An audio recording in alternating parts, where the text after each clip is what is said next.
Have you ever felt like something or someone was watching you from the darkness? One summer night in 1987, I saw something I never thought could exist. And the most terrifying part, it was pregnant. It wasn't an animal, not one I could recognize. It stood motionless at the tree line, over 8 feet tall, staring at me with eyes that weren't wild or afraid. They were intelligent, human almost. That's when I knew this wasn't a bear, and it sure as hell wasn't a person. It was something else, something in between. I spent over 15 years living deep in the Appalachian Mountains. I knew every noise, every shadow. But that night I saw something I was never supposed to see. In this video I'll tell you exactly what happened, how it kept coming back, how I left out food, and it took it, every time, without leaving a trace. And why I believe it chose me, for a reason I still don't fully understand. If you've ever doubted Bigfoot was real, this story might just change your mind. The mornings after were the strangest part. The food would be gone.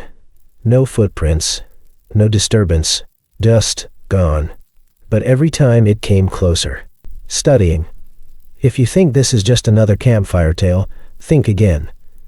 Because what I'm about to share might forever change the way you see the world around you. There are some nights that stay with you forever, not because of what you saw, but because of how it made you feel. Mine began on a quiet summer evening in 1987, the kind where the air hangs soft and warm, and the woods stretch out like a sleeping giant beyond your porch. I was sitting on the front steps of my cabin, sipping from a glass of sweet tea, letting the day drift off me, when something stirred at the tree line. At first, I thought it was a trick of the light, just a shadow in the dusk, maybe a deer moving through the underbrush. But it didn't move like a deer. It didn't move at all. It just stood there, tall, unmoving, almost like it was watching. I squinted, leaning forward, trying to make out the shape. For a moment, I figured it might be a bear. But then the porch light flickered on, and I saw its eyes. They weren't animal eyes. They weren't wild or panicked. They were alert, intelligent, almost human. And in that moment, my heart stopped.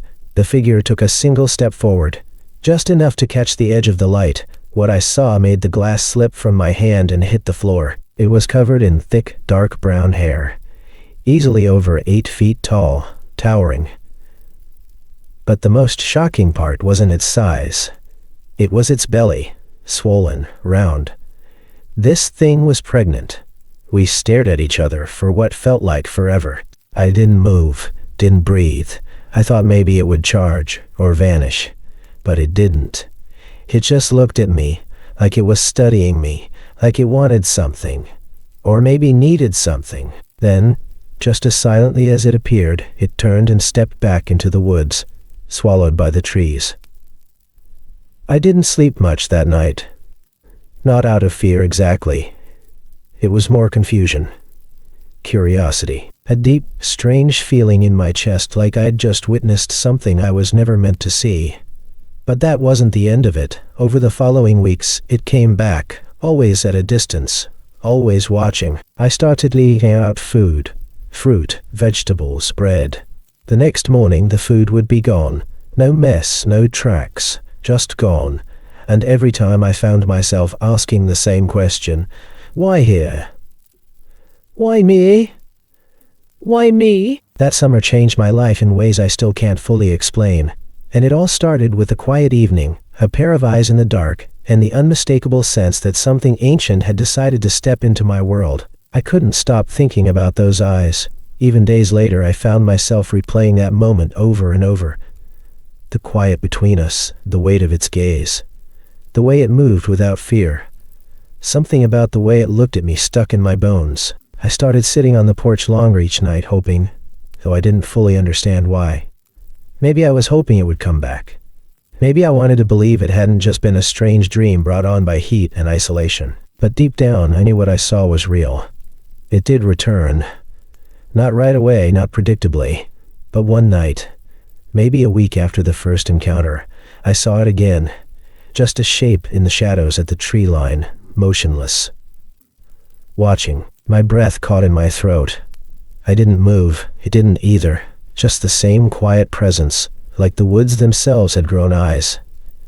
After that, it started appearing every few nights, never closer than the edge of the forest, never with sound. It came like the fog, sudden, quiet, then gone.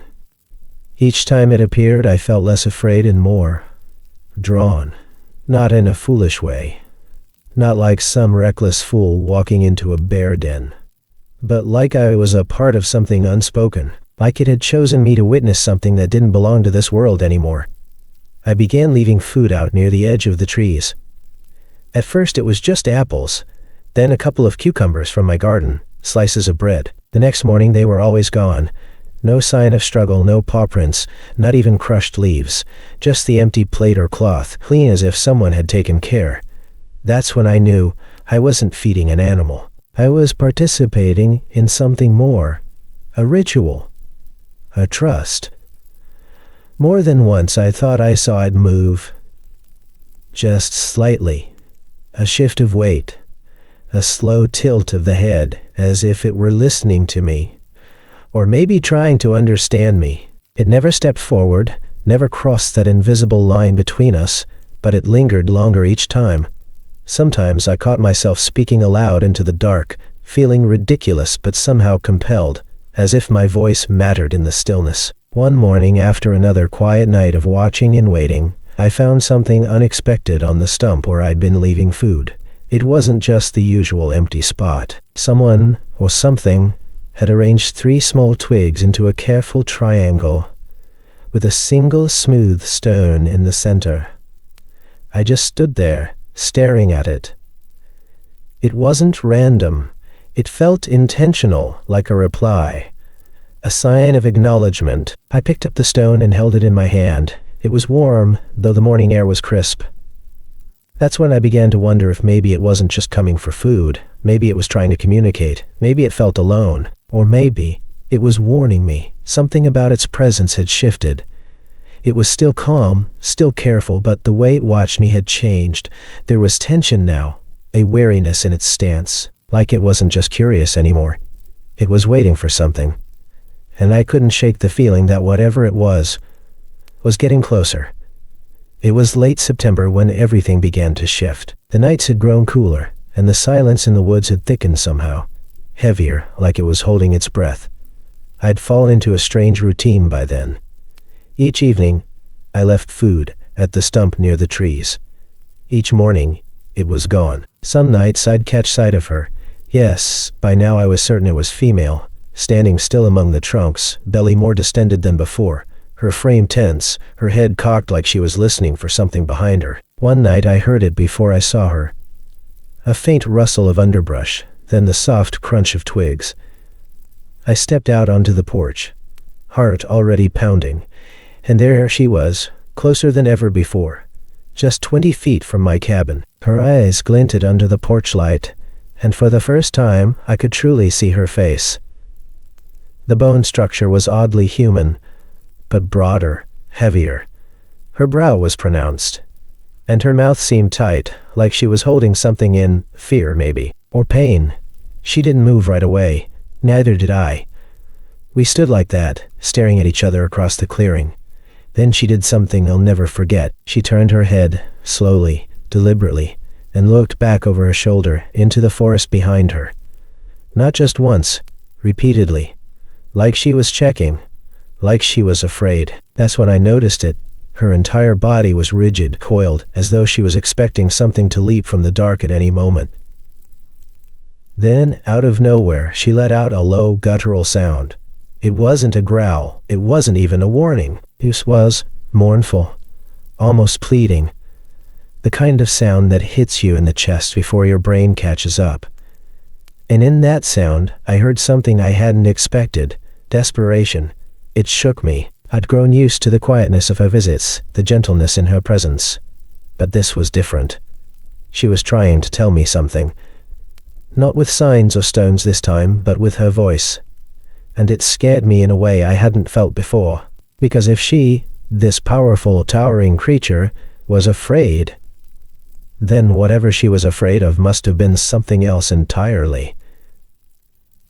Before I could take a step forward, before I could even speak, she turned and vanished into the forest like smoke. I stood there in the cold air long after she'd gone, clutching the railing, staring into the darkness. The forest didn't feel quiet anymore. It felt alert, as if everything in it had turned its attention outward, as if something had crossed a line. That night I barely slept. I kept listening for sounds I couldn't name, kept watching the tree line for a shape that never returned. But deep down I knew it. Something had changed. Her behavior, her posture, that heart-breaking sound she made, it all pointed to one thing. She wasn't just visiting anymore, she was running. And the forest wasn't just her home. It had become a hiding place. It was the sound that woke me, a faint, rhythmic tapping against the outer wall of my cabin. Not the frantic knocking of an animal, not the harsh banging of a storm-blown branch. This was deliberate. 3 soft, evenly spaced knocks. Then, silence. I sat upright in bed, heart racing, listening so hard I could hear the blood pulsing in my ears. The woods outside were still, too still. That kind of silence that doesn't just happen. It settles, thick and deliberate, like something has pushed everything else out. I got up slowly, reached for the flashlight and the rifle I kept leaning beside the door, just in case. I didn't want to believe it was her. Not this close, not now. Not with the fear I'd seen in her eyes last time. But when I stepped outside and scanned the clearing, I saw her. Just off the porch, barely 10 feet away, her outline loomed larger than I'd ever seen it.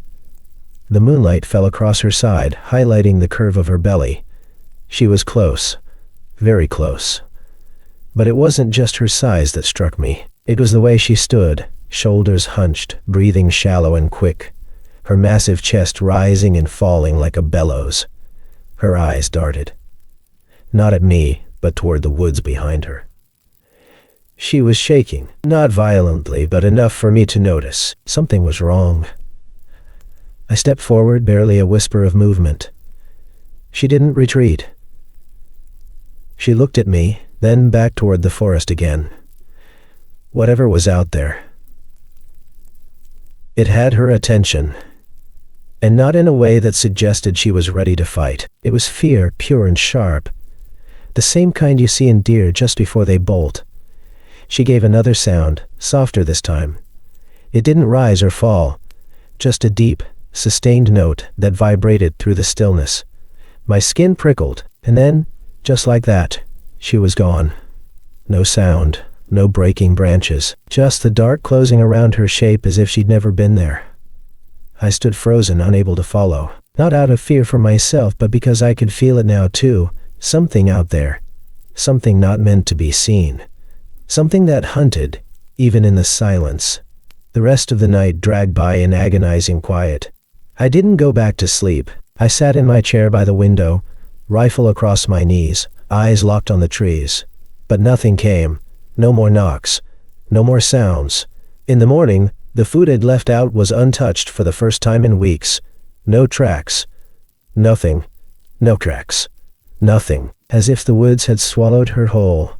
For days after, I searched. Walked every trail I'd seen her near. Studied the ground, listened for movement. But it was as though she'd vanished into the forest with everything she'd ever carried. The silence had changed again. Not stillness, but absence. The kind that makes the back of your neck itch, like you're being watched, but not by something curious. By something that's already seen you and is simply waiting. A week passed. Then too, no sign of her. The stump remained untouched. The fruit I left sat there to rot beneath the morning sun. The forest no longer felt like it was holding its breath. It felt abandoned, like something vital had been taken from it. Still, I kept watching, listening, searching. The air had grown colder, sharper. One night, not long after the first frost, I heard it. A sound so wrong, so out of place, it tore straight through the quiet, not the low, mournful rumble I'd come to know. This was something else, a shriek. Long, jagged, rising in pitch until it snapped off like a snapped wire. It didn't sound like any animal I'd heard before. And it didn't sound human either. It came from deep in the woods, far off, but not far enough.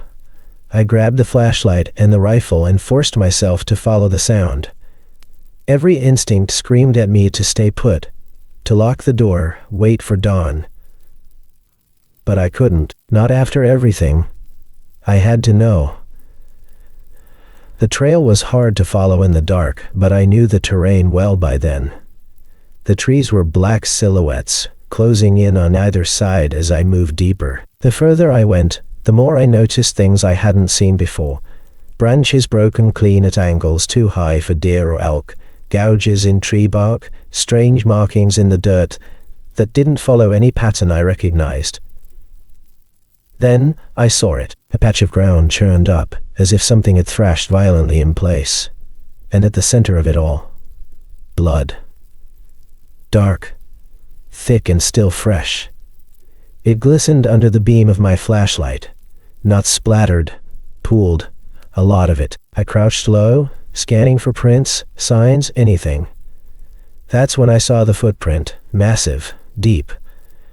So deep it had pushed straight through the forest floor into the softer soil beneath. Easily twice the width of my boot with toe marks clearly defined. It was hers. It had to be. But it wasn't alone. A few feet away, overlapping slightly, was another, larger, deeper. And it wasn't shaped the same. This one was more splayed, heavier in the heel, the pressure points all wrong. Whatever made it had weight, far more than hers, and it moved differently. Slower, maybe. Or more deliberate. I stood, heart hammering in my throat, and swung the flashlight around slowly. The trees were silent, still, but I felt it, eyes on me, not curious, not hesitant, predatory. Something had happened here, and it hadn't ended cleanly. I backed away carefully, step by step, not daring to turn my back to the dark. I didn't breathe until I saw the cabin lights again, glowing dimly through the trees like a distant lighthouse. That night, I didn't sleep. I sat with a rifle across my lap, staring into the forest that no longer felt like a forest. It felt like a warning. And deep down, I began to accept something I hadn't wanted to believe. She hadn't disappeared on her own. She'd been hunted. I couldn't let it go, not after that night. The blood, the footprints, the silence. I needed answers even if part of me already knew the truth. So I did the only thing I could. I went deeper. Day after day, I combed through those woods, further than I'd ever dared to go. I followed trails barely wide enough for a rabbit. I moved slowly, always scanning the ground for signs. Broken branches, odd patterns in the soil, anything that felt out of place. The forest had changed. It was quieter, yes, but not in a peaceful way. It was the silence of something watching. It was late afternoon when I found it, a clearing I'd never seen before, hidden behind a thick wall of undergrowth. I had to crawl on hands and knees just to break through. When I stood, I froze. The air was still, but heavy. In the middle of the clearing, laid out like a forgotten altar, were bones, a lot of them. Bleached white in the fading light. Some looked like deer, but others were wrong. Too large. Too long. I stared, trying to convince myself they were just elk, maybe a moose. But then I saw the shape of a pelvis, unmistakably upright, unmistakably wrong for anything but human. My breath caught. I took a step back. That's when I saw the footprint. Fresh. It was huge. Bigger than any I'd seen before, even hers. And not just long, wide, heavy, pressed deep into the soil. It hadn't been there long. The ground was still damp, and the leaves around it were disturbed. I wasn't alone out there. Whatever had made that footprint was close, and it had just been here. I scanned the tree line, every nerve in my body lit up like an alarm. Then I heard it, a growl. Deep, long. So low it vibrated in my chest like a second heartbeat. I turned slowly, flashlight raised, and saw the outline. Tall, massive, shoulders hunched, head low, arms long and motionless at its sides. But it wasn't her. This thing was different. Its presence was wrong. Heavier. There was no hesitation in how it stood, no curiosity in its eyes, just red, glowing eyes staring through me.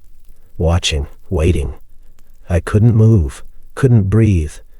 My finger tightened on the rifle, but I knew it wouldn't matter. Then it made a sound, a short, sharp cry, just like the one I'd heard that night in the distance. The same cry that had drawn me into the forest in the first place. And just like that, it turned and melted into the trees, silent as death. I stood there shaking, skin cold despite the sweat running down my back. I didn't need more proof. I'd seen what was left behind, heard what it could do, felt it in the air. She didn't just disappear, she'd been chased, tracked, taken by something bigger, stronger, older maybe. I didn't know what it was, but I knew it didn't care about being seen. It wanted me to know it was still out there. Days passed. Then I stayed close to the cabin, no longer wandering into the woods. Whatever courage had driven me before was gone, hollowed out by what I'd seen, what I'd felt. I started sleeping with the rifle across my chest. Any noise outside sent me into a quiet panic, but nothing came. No howls, no footprints, not even a breeze strong enough to stir the trees. The silence returned, but this time it wasn't peaceful. It felt like being watched through a one-way mirror. Then, one night, just as the last of the fire in the hearth faded and the cold began to bite, I heard it again. 3 soft knocks. Not frantic, not threatening. Just familiar. I froze. I didn't want to believe it. I told myself it had to be something else. Branches, the wind, anything but what it really was. But in my bones, I knew. I got up and stepped outside. The night was thick, still. The moon hung low, casting just enough light to paint the clearing in dull silver. And there, on the stump, was something that hadn't been there before. A stone, perfectly smooth, placed dead center, like it had been set down with care. Next to it was a single, coarse strand of hair. Dark brown. Thick. My knees nearly buckled. She was alive. After everything, whatever horror she'd faced, she'd survived. And somehow, she'd made her way back here. Or close enough. I didn't see her. Didn't hear her. But the message was clear. I picked up the stone and turned it in my hands. It was warm again. Just like the last time. I didn't know if it was a farewell or a warning. Maybe both. But it was enough. That was the last time I saw anything. No more signs, no more knocks. I stopped leaving food. Stopped going near the tree line. Life settled into a kind of quiet again, but not the same quiet as before. I didn't trust it anymore, and yet I couldn't stop thinking about her. About what she'd risked just to leave that stone. About what else might still be out there, bigger, stronger, more dangerous. The forest didn't feel like home anymore. It felt like a border, and I had no idea which side I was standing on. Some nights, I still sit on the porch, staring out into the dark, listening. Not for her exactly. Not anymore. But for something. A rustle. A knock. A breath not my own. And sometimes, I swear, I hear it. Faint, from far away. 3 soft taps, spaced just so. That's when I know she's still out there. Or maybe something else is. It's been years now. The seasons change. The leaves fall and grow back. And people pass through this land without ever knowing what truly lives in the shadow of these trees. But I know. I carry it with me every day. Not just the memory of her, but of what came after, of what was watching us both from the dark. Most folks I've told just smile politely or shake their heads. Some laugh. They think it was a bear. That I was alone too long in the woods and let my mind wander. I let them think that. It's easier than arguing, but I know what I saw. I know what I felt. That kind of fear doesn't come from stories or imagination. It comes from standing face to face with something that shouldn't exist, and knowing it sees you too. There are nights I still wake up with my heart pounding, convinced I heard those soft knocks again. I'll grab the flashlight, check the stump, find nothing but dew and pine needles. Still, I feel her. Maybe it's just memory. Maybe not, but every now and then, when the wind shifts just right, I think I catch her scent. Earthy. deep like wet moss and old bark. And sometimes I wonder if it's not her I'm sensing anymore, but something else. The thing that chased her, the one with the red eyes, I try not to dwell on that, but I'd be lying if I said I don't think about it. About what it was, why it was hunting her, if it was protecting territory, or worse, if she was just prey. Maybe they're rivals. Maybe there's something more ancient, something we weren't meant to know. What I do know is this: the forest remembers, it keeps its secrets, but it doesn't forget. And sometimes, when it chooses, it lets one of those secrets step out into the world for just a moment, to remind us we're not alone. To remind us we're not in charge here. That's what she was, a reminder. Not a monster, not a myth, just something older, softer, maybe even afraid. And whatever came for her, whatever drove her to my cabin that night, it's still out there too. So if you ever find yourself deep in the woods, if the night grows too quiet, and you hear 3 soft knocks on your wall, don't answer. Don't call out. Just listen. Wait. And then walk away. Because maybe it's her. Or maybe it's not. Either way, the forest is watching, and it never forgets.